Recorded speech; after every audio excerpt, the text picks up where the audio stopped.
Hello नमस्कार साथियों, मैं विजय आप सभी साथियों का एनएस शिक्षा परिवार में स्वागत करता हूं। कैसे हो साथियों? उम्मीद करता हूं बहुत ही शानदार होंगे और आपकी पढ़ाई बहुत अच्छे तरीके से कर रहे होंगे। साथियों, पहला क्वेश्चन आपकी स्क्रीन पर बताएंगे क्या होगा इसका आंसर। इससे पहले आप अगर हमारे चैनल पर नए हैं तो चैनल को सब्सक्राइब करें, वीडियो को लाइक करें और शेयर करें अपने दोस्तों के साथ। आज के साथ ही क्वेश्चन अच्छे हैं, बताएंगे क्या होगा इसका आंसर। पहला क्वेश्चन है, साहित्य लहरी के रचनाकार हैं तुलसीदास, सूरदास, कृष्णदास, सुंदरदास। बताएंगे साथी साहित्य लहरी के रचनाकार कौन है, आपको बताना है। तो इसका आंसर हो जाएगा ऑप्शन बी, सूरदास जी साहित्य लहरी के रचनाकार हैं। सूरदास जी कृष्ण भक्ति शाखा के कवि हैं, कृष्ण भक्ति शाखा के कवि हैं और इन्हें वात्सल रस का सम्राट भी कहा जाता है। वात्सल रस का सम्राट भी कहा जाता है। सूरदास जी अष्टछाप के कवि हैं, अष्ट अष्टछाप के कवि भी हैं और ये क्या है, वात्सल रस के सम्राट भी है। और सूरदास जी की तीन रचनाएं पाई जाती हैं, तीन रचनाएं पाई गई हैं, जिसमें सूर सागर, शूर सागर, शूर शारावली, शूर शारावली और एक साहित्य हो गया साहित्य लहरी। और इसका प्रकाशन हुआ है 1550 ईस्वी में, आप याद रखेंगे। सूरदास जी को वात्सल रस का सम्राट भी कहा जाता है। अगला क्वेश्चन देखेंगे, क्वेश्चन नंबर 2 है आपकी स्क्रीन पे, क्या होगा इसका आंसर। अष्टछाप की स्थापना किसने की थी? विट्ठलनाथ जी, वल्लभाचार्य, सूरदास, रामानंद। साथ ही अष्टछाप की स्थापना 1565 ईस्वी में होती है और इसमें कुल कितने कवि हैं? 8 कवि हैं, कुल 8 कवि हैं। और इसकी स्थापना विट्ठलनाथ जी ने की थी। किसने करी थी? विट्ठलनाथ जी ने इसकी स्थापना की थी। साथ ही इसमें 4 शिष्य जो थे, 4 शिष्य वल्लभाचार्य के, यानी वल्लभाचार्य कौन थे? विट्ठलनाथ जी के पिताजी। 4 अपने पिताजी के शिष्य और 4 शिष्य अपने, यानी विट्ठलनाथ के शिष्य थे। विट्ठलनाथ के शिष्यों के साथ स्थापना की थी, याद रखेंगे। साथ ही 8 कवि कौन कौन से हैं? जिसमें कुंभनदास है, सूरदास, परमानंद दास, कृष्णदास, गोविंद स्वामी, छित स्वामी, चतुर्बुद्ध दास और नंददास थे, आपको याद रखना है। अगला क्वेश्चन है क्वेश्चन नंबर 3, गोस्वामी तुलसीदास जी की अंतिम रचना कौन सी है? विनय पत्रिका है, दोहावली है, कवितावली है, हनुमान बाहुक है। बताएंगे साथी क्वेश्चन नंबर 3 का क्या आंसर होगा। तो साथ ही इसका आंसर हो जाएगा ऑप्शन डी, अंतिम जो रचना थी गोस्वामी तुलसीदास जी की, हनुमान बाहुक थी। हनुमान बाहुक थी। साथ ही ये क्या थी? हनुमान बाहुक, ये कवितावली में संग्रहित है। किसमें संग्रहित है? कवितावली, कवितावली में संग्रहित है। ये रचना कवितावली में संग्रहित है। साथ ही ये ब्रज भाषा, किस भाषा में है? ब्रज भाषा में। इसमें कवित्व छंद, कवित्व और छप्पय छंद, कवित्व छप्पय छंदों का प्रयोग किया है गोस्वामी तुलसीदास जी ने। ठीक है साथी। और ऐसा माना जाता है कि, ऐसा कहा जाता है कि जीवन के जब अंतिम समय में जब तुलसीदास जी की भुजाओं में असहनीय पीड़ा हो रही थी, तब उससे मुक्ति पाने के लिए गोस्वामी जी ने हनुमान बाहुक की रचना की थी। उससे जो बाहों में पीड़ा थी उससे मुक्ति पाने के लिए हनुमान बाहुक की रचना की थी, याद रखेंगे। अगला क्वेश्चन है, राजा लक्ष्मण सिंह ने अभिज्ञान शाकुंतलम का अनुवाद कब किया? 1863 ईस्वी में, 1880, 1876, 1881। साथ ही अभिज्ञान शाकुंतलम कालिदास की रचना है। किसकी रचना है? कालिदास की रचना है। कालिदास की कुछ रचनाएं रघुवंश भी हैं, रघुवंश के साथ साथ मेघदूत भी है, और साथ ही मेघदूत भी है। और इन तीनों रचनाओं का, इन तीनों रचनाओं का अनुवाद, हिंदी में अनुवाद राजा लक्ष्मण सिंह ने किया था। इसका रघुवंश का हिंदी में अनुवाद 1878 में किया था। मेघदूत का 1882 ईस्वी में किया था हिंदी अनुवाद। और अभिज्ञान शाकुंतलम का 1863 ईस्वी में अनुवाद किया था, याद रखेंगे। तीनों, कालिदास की तीनों रचनाओं का हिंदी अनुवाद राजा लक्ष्मण सिंह के द्वारा किया गया था। अगला क्वेश्चन, क्वेश्चन नंबर 5 है, निम्नलिखित में से कौन सी रचना कृष्ण कथा पर आधारित नहीं है? प्रियप्रवास है, अग्नि लीक है, भ्रमरदूत है, अंधायुग। साथ ही अंधायुग है धर्मवीर भारती की रचना है, 1955 में इसका प्रकाशन होता है। और ये धर्मवीर भारती जी की रचना है। किसकी है? धर्मवीर भारती जी की रचना है। साथ ही ये कृष्ण कथा पर आधारित है, नाट्य रचना गीत है।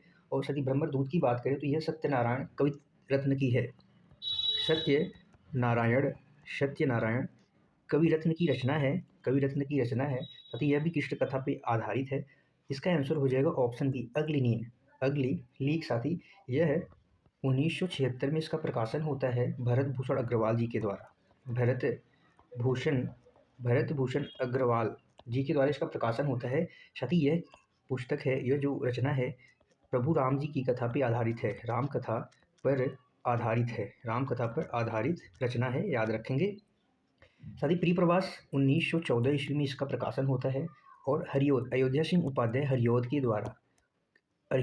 द्वारा हिंदी खड़ी बोली का प्रथम महाकाव्य है, हिंदी खड़ी बोली का प्रथम महाकाव्य है, ये भी आपको याद रखेंगे। ठीक है साथी। अगला क्वेश्चन है क्वेश्चन नंबर 6, आपकी स्क्रीन पे बताएंगे क्या होगा इसका आंसर। निम्नलिखित में से कौन सा नाटक कालिदास के चरित्र से संबंधित नहीं है। आठवां सर्ग, कंधे पर बैठा था सांप, शकुंतला की अंगूठी, आषाढ़ का एक दिन। साथ ही आषाढ़ का एक दिन मोहन राकेश की रचना है, 1958 में इसका प्रकाशन होता है और यह मोहन राकेश की रचना है जो कालिदास के चरित्र से संबंधित है। साथ ही शकुंतला की अंगूठी की बात करें तो यह किसकी रचना है, 1990 में इसका प्रकाशन होता है और इसके रचनाकार सुरेंद्र वर्मा जी हैं। कौन है? सुरेंद्र वर्मा जी हैं। यही रचना साथी कालिदास के चरित्र पे नहीं है, इसका आंसर हो जाएगा ऑप्शन सी। कंधे पर बैठा सांप की अगर बात करें साथी तो यह रचना मीराकांत की जी है, मीराकांत की रचना है, मीराकांत की है। आठवां सर्ग है, 1976 में इसका प्रकाशन होता है, सुरेंद्र वर्मा की रचना है। किसकी है? सुरेंद्र वर्मा की रचना है, आपको याद रखना है। तो इसका आंसर हो जाएगा ऑप्शन सी, राइट आंसर। अगला क्वेश्चन देखेंगे, क्वेश्चन नंबर 7 है आपकी स्क्रीन पे, क्या होगा इसका आंसर। अपभ्रंश में कुल कितने स्वर हैं साथी, आपको बताना है कि अपभ्रंश में कुल कितने स्वर हैं। 8 हैं, 12 हैं, 10 हैं, 9 हैं। साथ ही हम अगर अपभ्रंश की बात करें तो अपभ्रंश में कितने स्वर हैं, टोटल 8 स्वर हैं, जिसमें साथी चार ह्रस्व स्वर हो जाएंगे, 4 ह्रस्व स्वर, और 4 साथी क्या हो जाएंगे, दीर्घ स्वर, 4 दीर्घ स्वर। और कौन कौन से हैं एक बार हम उनको लिखेंगे यहाँ पे। ए, छोटी ई, छोटा ऊ और ए साथी ह्रस्व स्वर में आएंगे, और आ, बड़ी ई, बड़ा ऊ और ओ, और साथी क्या, ओ किस में आएगा, दीर्घ स्वर में आ जाएगा। वहीं पे अगर हम साथी बात करें कि डॉक्टर उदय नारायण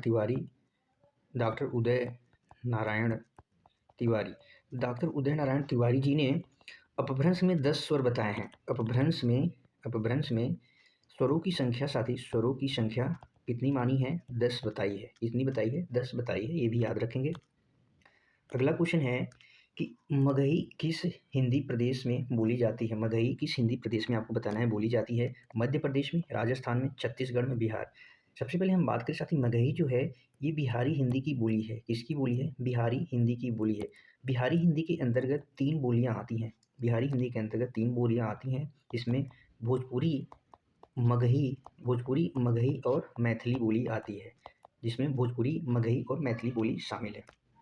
साथ ही अगर हम इसके प्रदेश की बात करें, ये कहाँ कहाँ पे अगर बोली जाती हैं, तो साथी जो ये बिहार के क्षेत्र में, ये कि कहाँ, बिहार के क्षेत्र में बोली जाती हैं। और बिहार में भी पटना गया, पलामू शहर का नाम है, मुंगेर आदि शहरों में क्या होती हैं, बिहार के बोली जाती हैं, याद रखेंगे। अगला क्वेश्चन है क्वेश्चन नंबर 9, बालकृष्ण भट्ट किसके संपादक से जुड़े थे, किसके संपादक कर्म से जुड़े थे। एक पत्रिका है, ये सारी पत्रिकाएं हैं, आपको बताना है किससे जुड़े थे। ब्राह्मण से, सरस्वती, कवि वचन सुधा, हिंदी प्रदीप। बताएंगे साथी क्या होगा इसका आंसर। हम ब्राह्मण की बात करें तो इसका प्रकाशन 1883 ईस्वी में साथी होता है और प्रताप नारायण मिश्र के द्वारा, प्रताप नारायण मिश्र जी के द्वारा इसका संपादक होता है, संपादक कहे जाते हैं। सरस्वती पत्रिका के साथ ही कई प्रकाशन है। अगर पहले प्रकाशन की बात करें तो लगभग 1900 ईस्वी में चिंतामणि के द्वारा इसका प्रकाशन हुआ था, चिंतामणि घोष के द्वारा, और प्रसिद्ध माने जाते हैं महावीर प्रसाद द्विवेदी।